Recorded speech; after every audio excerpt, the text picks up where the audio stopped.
नमस्कार दोस्तों, आज मैं आपको बताऊंगा कि आपको सुबह उठ करके ऐसे कौन से काम करने चाहिए जिससे कि आपके घर में धन आगमन बना रहे, घर में कभी भी धन की कमी ना हो तथा साथ ही साथ आप अपने जीवन में तरक्की भी करें। सर्वप्रथम आपको यह बता दूं कि ये जो सारे काम बता रहा हूं वह आपके दिनचर्या से संबंधित हैं। खास तौर से यह महिलाओं से विशेष रूप से संबंधित सारे कार्य हैं जो कि मैं आज इस वीडियो में आपको बताऊंगा। यदि आप पहली बार मेरे चैनल को सब्सक्राइब कर लीजिएगा, वीडियो को लाइक कर दीजिएगा और ज्यादा से ज्यादा वीडियो को शेयर कर दीजिएगा। तो चलते हैं, जानते हैं वह ऐसे कौन से काम हैं जो कि महिलाओं को भूल करके भी नहीं करने चाहिए।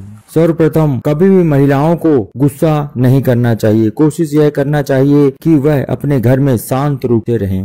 वैसे भी कहा गया है कि जो गुस्सा होता है वह बहुत ही खराब होता है और यदि आप घर में गुस्सा करते हैं तो आपके घर में नकारात्मक ऊर्जा का प्रभाव ज्यादा बढ़ जाएगा, जिसके कारण आपके घर में तरह तरह की परेशानियां शुरू हो जाएंगी। घर में सकारात्मकता बनी रहे इसलिए आपको शांत रूप से रहना चाहिए, गुस्सा नहीं करना चाहिए। दूसरा, कभी भी महिलाओं को सूर्यास्त के बाद बालों में कंघी नहीं करना चाहिए। सूर्यास्त के बाद यदि महिलाएं कंघी करती हैं तो कहा जाता है कि उनके घर में धन की कमी होने लगती है। इसी कारण से उनको शाम को विशेष रूप से ध्यान रखें कि वह कंघी ना करें और हमेशा अपने बालों को बांध करके ही तभी सोएं। खुले बाल अगर आप सोएंगे तो आप अपने घर में परेशानी को दावत दे रहे हैं, ऐसा वास्तुशास्त्र में बताया गया है। वास्तुशास्त्र के अनुसार महिलाओं को अपने दिनचर्या में विशेष रूप से ध्यान रखना चाहिए, क्योंकि महिलाएं ही घर का, परिवार का, सभी का ध्यान रखती हैं तथा परिवार को सुचारू रूप से चलाने की जिम्मेदारी महिलाओं के ऊपर ही होती है। क्योंकि कहा गया है महिलाओं का मैनेजमेंट बहुत अच्छा होता है, इसीलिए ज्योतिष शास्त्र और वास्तुशास्त्र में महिलाओं को ही परिवार की जिम्मेदारी दी जाती है। तीसरा, महिलाएं जब भी घर में खाना बनाएं तो खाने को सबसे पहले भगवान को भोग लगाना चाहिए। इससे यह कहा गया है कि भगवान अगर संतुष्ट होंगे तभी आपके घर परिवार सुखी रह सकता है। वैसे भी अगर व्यवहारिक रूप में देखा जाए तो अगर आप खाना जो घर में बनाते हैं उससे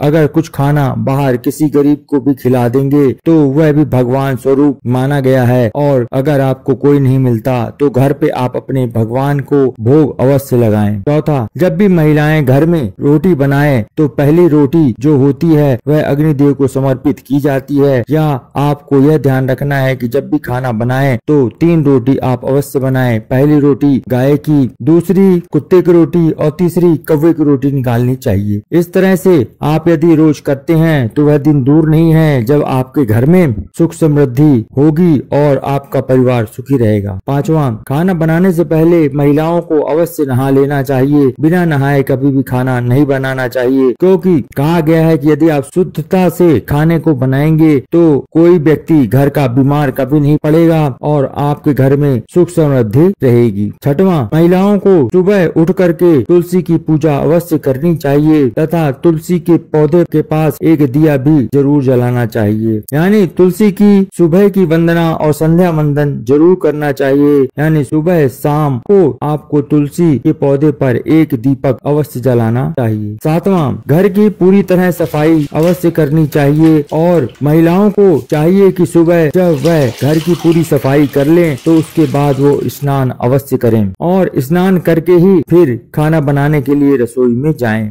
आठवां, महिलाओं को प्रतिदिन मुख्य द्वार की सफाई पानी से अवश्य करना चाहिए और हफ्ते में एक बार उनको पानी में गंगा जल और कच्चा दूध मिला करके अपने मुख्य द्वार की सफाई अवश्य करनी चाहिए। इससे उनके घर में धन की देवी माँ लक्ष्मी की कृपा सदा बनी रहती है। और नौवां, विशेष रूप से महिलाओं को यह ध्यान रखना चाहिए कि घर में हमेशा साफ सफाई अवश्य रहे। यानी पूरे घर की साफ सफाई का आपको ध्यान रखना ही चाहिए। यदि आपके घर में साफ सफाई रहेगी तो आपके घर में किसी भी तरह की बैक्टीरिया व कोई जीव जंतु घर में नहीं रहेगा जो आपको नुकसान पहुंचा सके। इससे आपके घर में सकारात्मक ऊर्जा का प्रभाव होता है और यदि महिलाएं अपने घर की सफाई स्वयं करती हैं तो इससे घर में सकारात्मक ऊर्जा का प्रभाव ज्यादा बढ़ता है और नकारात्मक ऊर्जा कम होती है। इस तरह की बातें वास्तुशास्त्र में बताई गई हैं जो कि आपके जीवन को सुचारू रूप से चलाने में मदद करती हैं, साथ ही साथ आपके घर में सुख समृद्धि आती है, परिवार भी सुखी रहता है। ये सब बातें वास्तुशास्त्र में बताई गई हैं। यदि ये सारी बातें आपको अच्छी लगी हैं तो